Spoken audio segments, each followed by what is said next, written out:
Audax Randonneurs Alemannia, das 600 Kilometer Brevet über Fehmarn nach Seeland, Inselhopping in Dänemark, Gruppe fahren, 600 Kilometer in einem Stück fahren, einen Tag und 2 Nächte über den großen Belt nach Lolland und Seeland. Sei dabei, Faszination Brevet fahren in der Königsklasse, das ist Audax.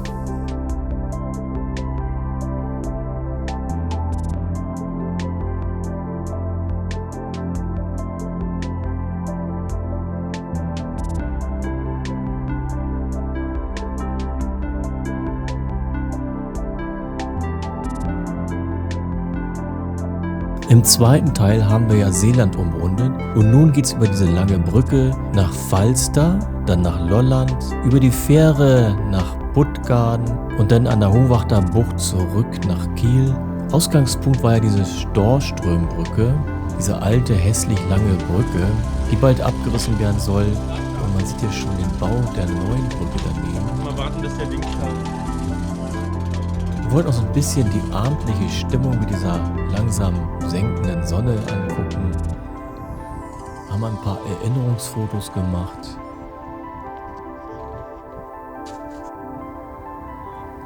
Und nach einem kurzen Break ging es dann weiter.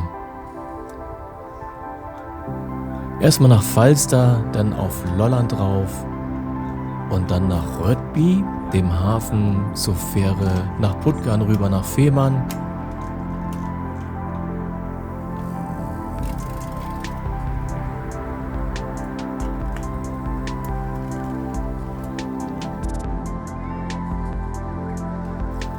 Uhr haben wir knapp.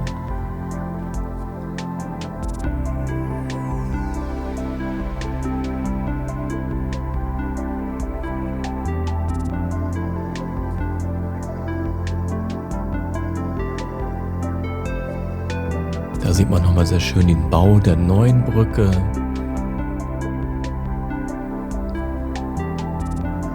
Und ein Teilnehmer sagt es doch mal gleich, diese kaputte, hässlich lange Brücke. War so blöd zu fahren, auch mit dem Fahrrad.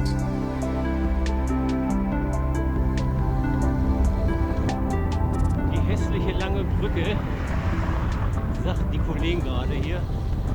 Wollten sie unbedingt noch mal ein Foto machen.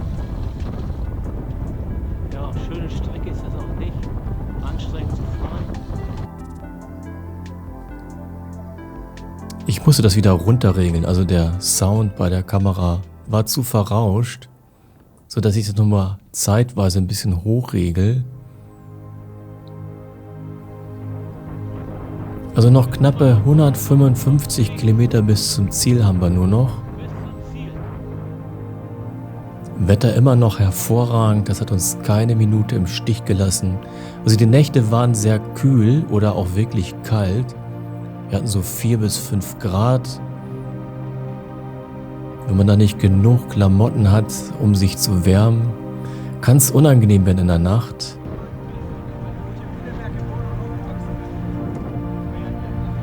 Nochmal eine Brücke. Ist die Aufnahme ins Netz? Vielleicht irgendwann mal, ja. Noch habe ich nichts. Ich kenne mich mit der Schneiderei noch nicht aus. Hier raufdrücken ist ja simpel. Also relativ simpel, sagen wir so. Ich habe über Jahre immer so ein bisschen mitgefilmt mit meiner GoPro. Und da haben auch immer wieder Leute gefragt, Mensch, kann man das irgendwo mal sehen? Stellst du das ins Netz, wie jetzt der Teilnehmer hier gerade? Und ich habe mich da echt lange, weiß nicht, vor verwehrt, weil ich mich einfach nicht auskannte, wie man nachher Videos schneidet.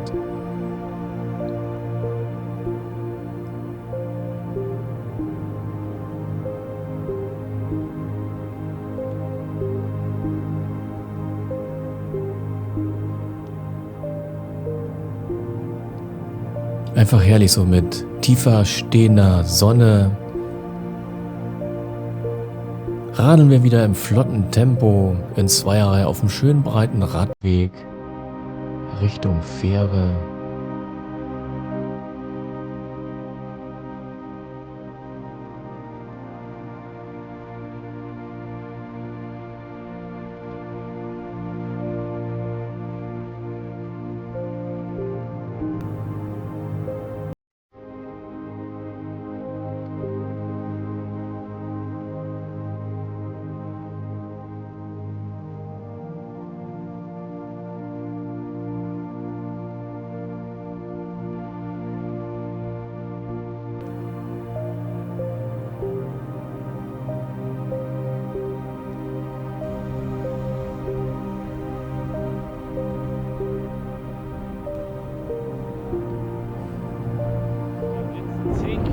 bis zur Fähre. Wenn Uhrzeit 20 Uhr, oder?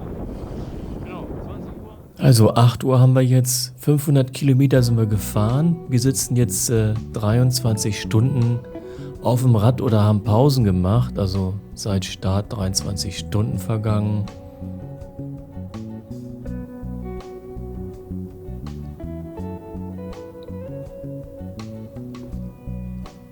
Und vorne jetzt da hinten mit der schwarzen Garderobe, das Fabian, der so sehr spartanisch unterwegs war, so mit so einem kleinen Täschchen hinten unterm Sattel, Jacke übers Oberrohr oder um das Oberrohr gebunden und ohne Navigation, also ein Handy hat er irgendwo in der Tasche. Und wir werden nachher sehen, wenn es dunkel wird, da ist noch das ein oder andere, was nicht funktioniert hat.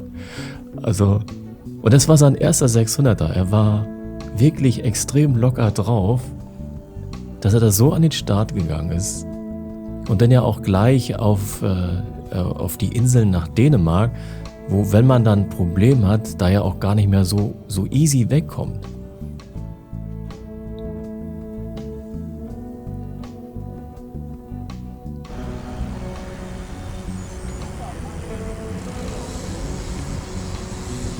So, hier soll irgendwo Kontrolle sein.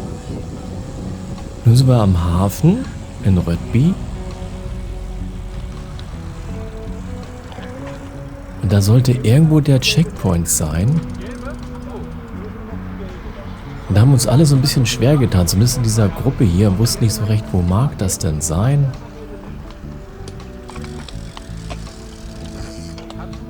Man muss ja, wenn man mit der E-Brevet-Karte stempelt oder diesen Check-in macht, da muss man ja relativ genau am Standort sein, sonst funktioniert das Ding nicht.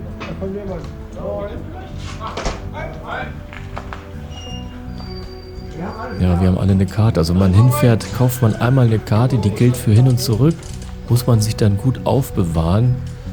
Muss ich einmal nur noch mal einmal zeigen. Und das war jetzt also das Stück über diese Inseln, dieses typische Inselhopping.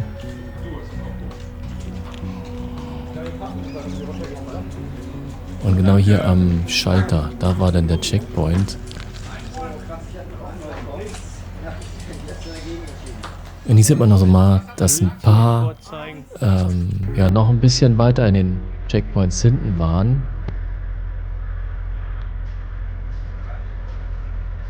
Also Kontrolle 6, bisschen über 500, nochmal ein Erinnerungsfoto von dem Kassierer da, der Tickets machen lassen. Um 8:30 sind wir da jetzt angekommen. Zum Glück mussten wir nicht lange auf die Fähre warten, die stand schon da.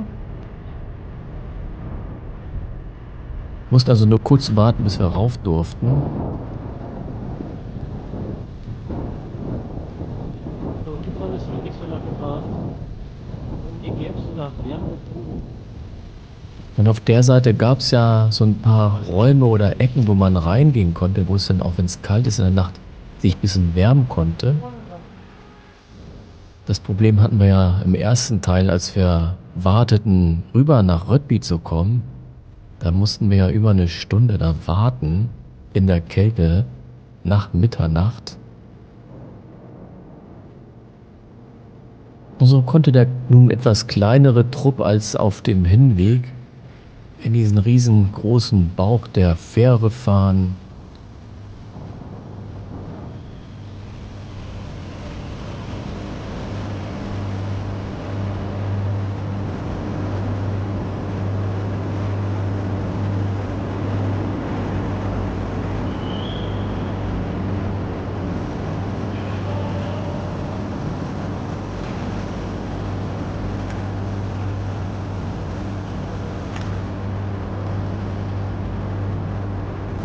Und hier bei Rødby, wir haben ja von den gestartet, also 55 haben nachher gefinisht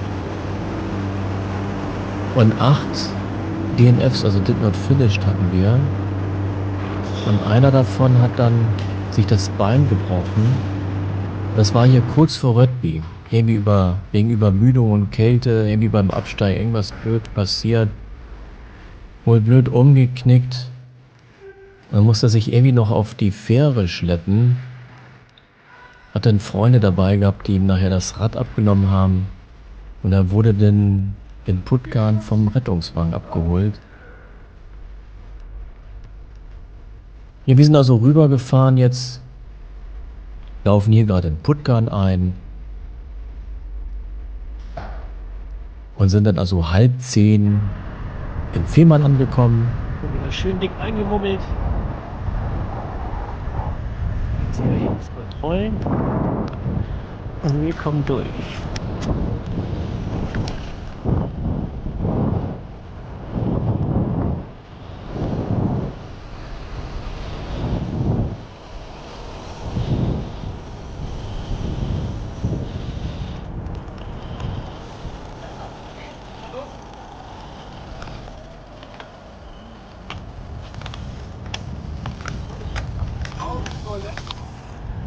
Ja, was sagte da gerade einer? Auf zur letzten Etappe.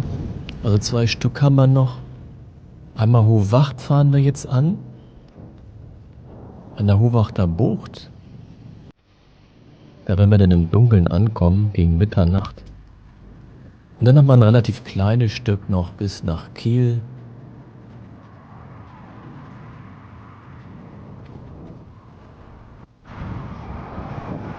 Kiel 91. Das sind 200.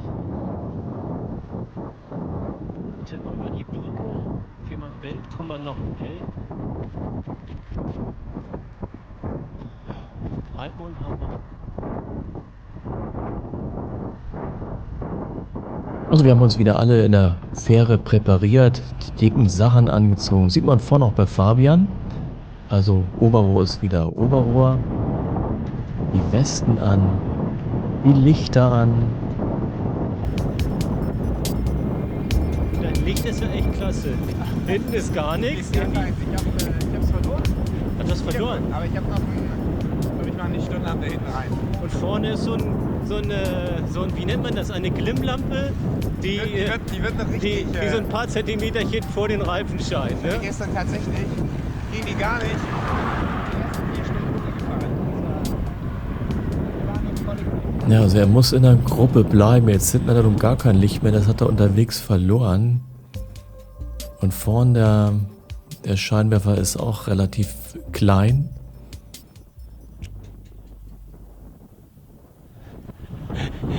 Du, ich glaube, der wollte uns gar nicht grüßen. Der wollte, glaube ich, Hilfe. Naja, was will er von uns hier Hilfe bekommen? Was soll er machen? Was soll man machen, ja. Nun haben wir richtig klassische Abenddämmerung. Sonne geht schön unter. Haben das schöne rote Leuchten hinten am Horizont.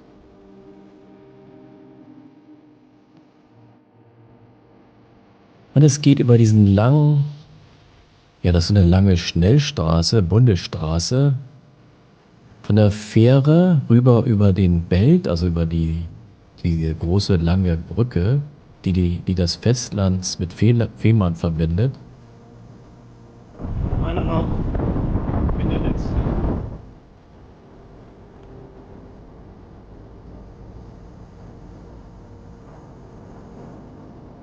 Da kommen wir jetzt 22 Uhr an, haben wir jetzt 25 Stunden seit Start, bisschen über 500 Kilometer.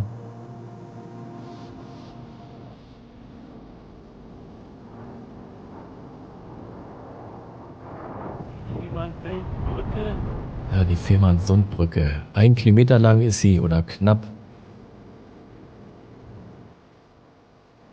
Ist auch schon länger irgendwie in Restauration, sodass man da nur 2 Spuren hat, 2 enge Spuren für also beide Richtungen. Zum Glück war sehr, sehr wenig Verkehr los. Also ich glaube Autos oder insbesondere LKWs, die hätten uns nicht überholen können. Aber zu der Zeit war gut, da war wenig los. Manchmal ist es da wirklich voll. Und auf der gesamten Strecke, die ist nicht ungefährlich für uns Radfahrer, weil wir meistens auch im Dunkeln genau dann da sind. Da haben wir zwar einen Randstreifen, aber die LKWs, die wollen dann alle schnell zur Fähre, die donnern da dann ganz schön lang. Dann ist immer gut, wenn wir in einer Gruppe sind und dann auch auffällig genug sind. Ein letzter Blick auf die Ostsee für uns, für die Fahrt. Nachher werden wir immer nur entlangfahren, aber es nicht mehr sehen.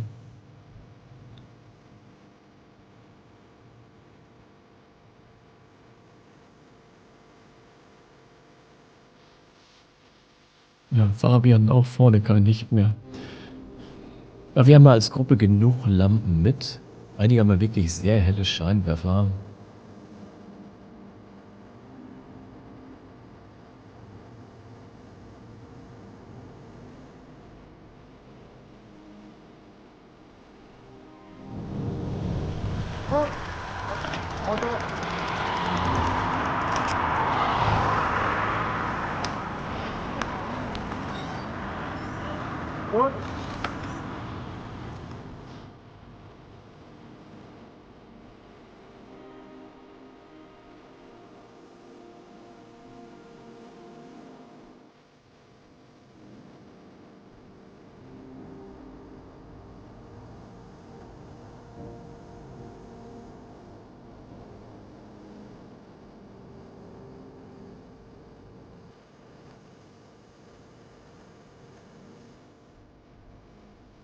Nun geht's für uns lang südlich von Heiligenhafen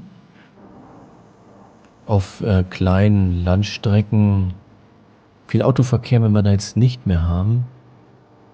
Es wird auch eine verdammt dunkle Nacht werden.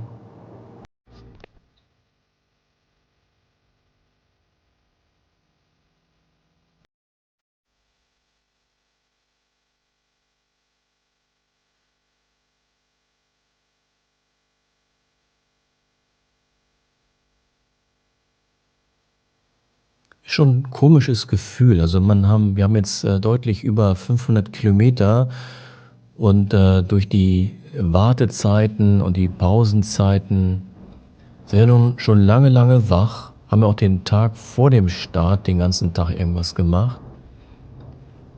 Und dann die Belastung da im Stoffwechsel, die Belastung in den Knochen, in den Muskeln. Und hier geht's also ab. Und jetzt kommt wieder die kalte, dunkle Nacht. Es macht aber wirklich Spaß, das so in der Gruppe zu machen.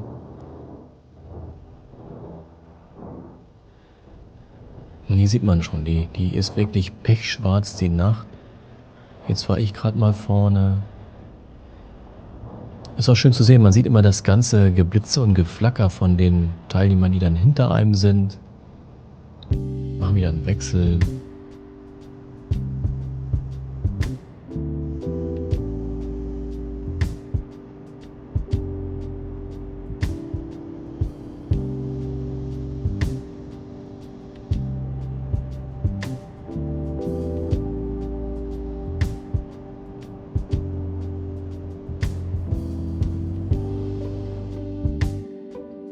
Und wir hier so als Gruppe werden eine der größten Gruppen sein, die dann zusammenhängend am Ziel ankommen werden.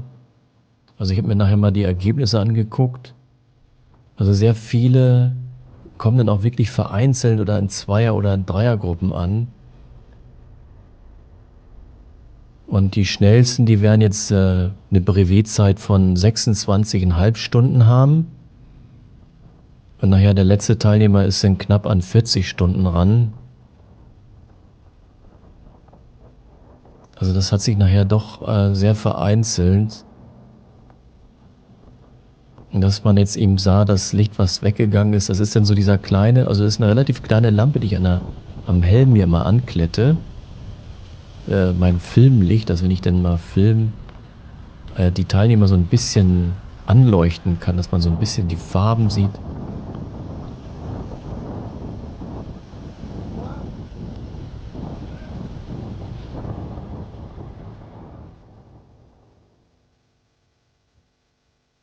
Jetzt ist die Lampe wieder an. Ja, nun wird wieder Gas gegeben, Speed aufgenommen. Das war jetzt gerade Oldenburg. Also Oldenburg an der Ostsee, es gibt noch ein anderes Oldenburg.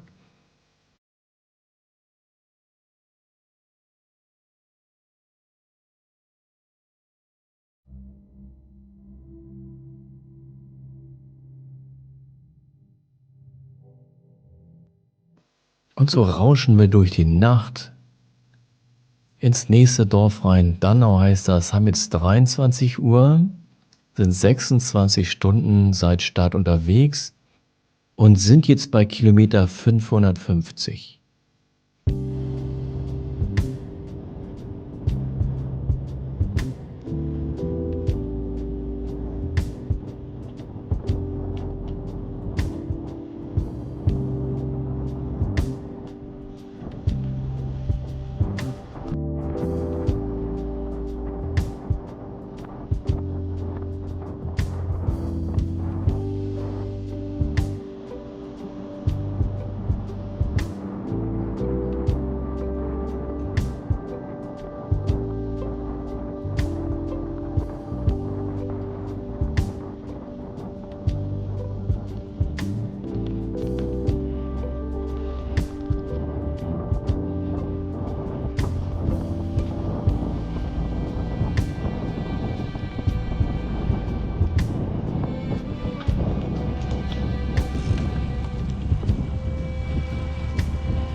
Und bezüglich der Teilnehmer, die das dann nicht geschafft haben, ein Teilnehmer hat sich da schon ein bisschen rausgesucht, dass wenn er dann merkt, er schafft es nicht, mal wegen in Courseulles sich was rausgesucht hatte, dass er da dann in die Bahn steigt und nach Hause fährt. Aber es ist doch ein aufwendiger Weg. Man fährt erst hoch in Norden, dann rüber nach Kolding, dann ganz runter nach Neumünster. Also es ist ein langer Weg mit der Bahn.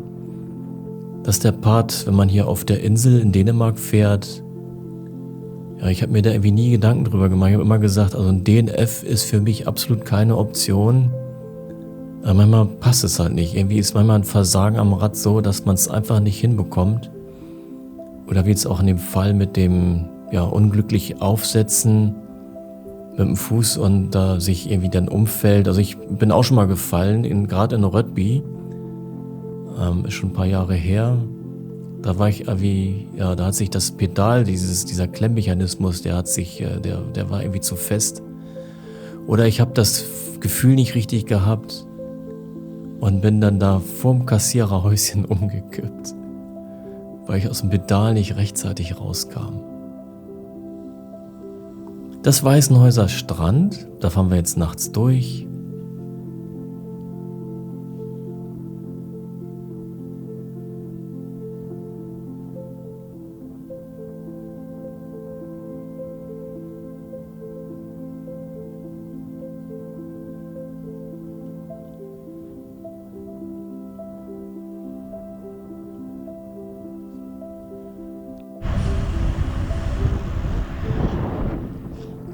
Ja, ich muss es runterregeln, war wieder zu verrauscht.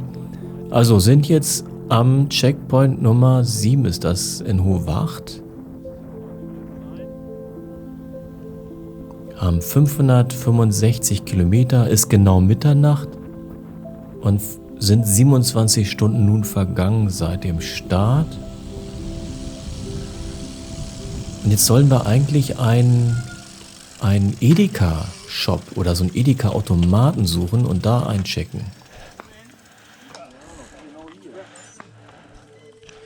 Wie soll das sein? Ja, das hier, das Schwarz-Weiße, ne? Ja.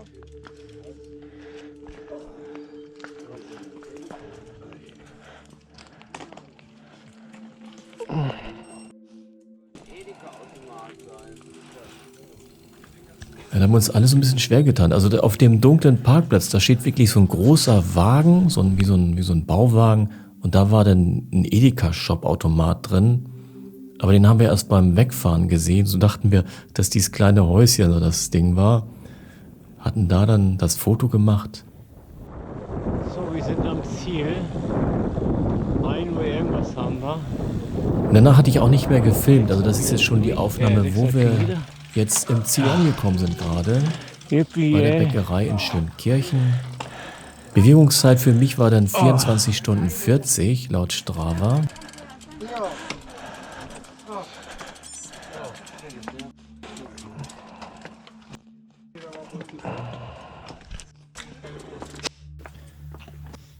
Also wieder Foto machen für das E-Brevet mit Anleuchten, nämlich sonst sieht man ja nichts. Und dann ganz wichtig hochladen und das Brevet beenden. Ne? Carsten erinnert das jedes Mal wieder, weil wahrscheinlich immer wieder Leute das vergessen. Also ganz unten ist ein Button Brevet beenden. Stoppen. Das dann unbedingt machen.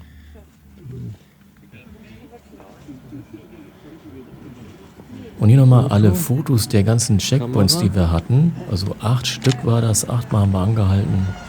Inklusive Ziel.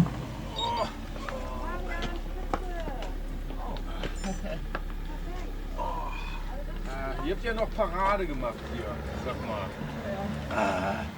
Weiß. Und Fabian ist dann also auch mit uns im Ziel angekommen. Schön war's, Stefan. Hier sieht man noch so ein bisschen die auf E-Brevet-Karte gefahren sind, an welchem Checkpoint die das letzte Mal waren. Und man sieht, da ist also einer noch in 3 oder einer ist sogar noch in 1, aber ach nee, da steht Brevet beendet. Will denn einer noch meine Nummer haben oder irgendwie wegen den Fotos? Will die einer haben? Fotos hast du mir Ich habe ein eigenes. Die habe ich dir schon geschickt. Diese von dem Schiff. Von dem Schiff Wo eine wir da Fähre. zusammen sind.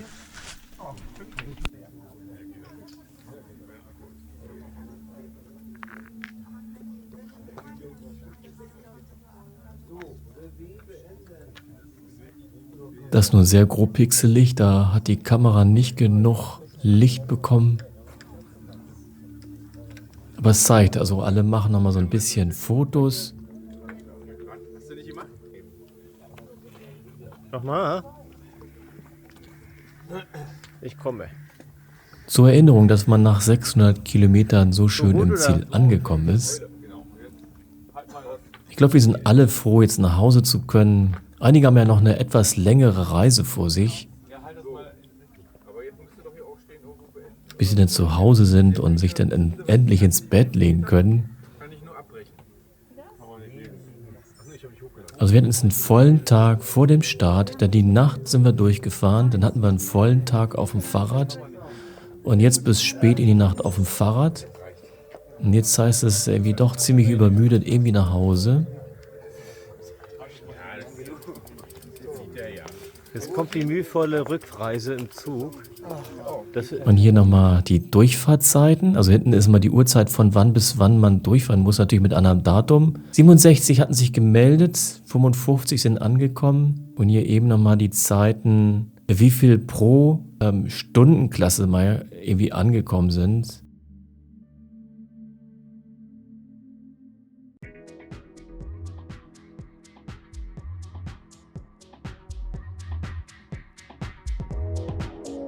Also, macht's gut. Bis zum nächsten Mal. Schönen Dank fürs Zuschauen.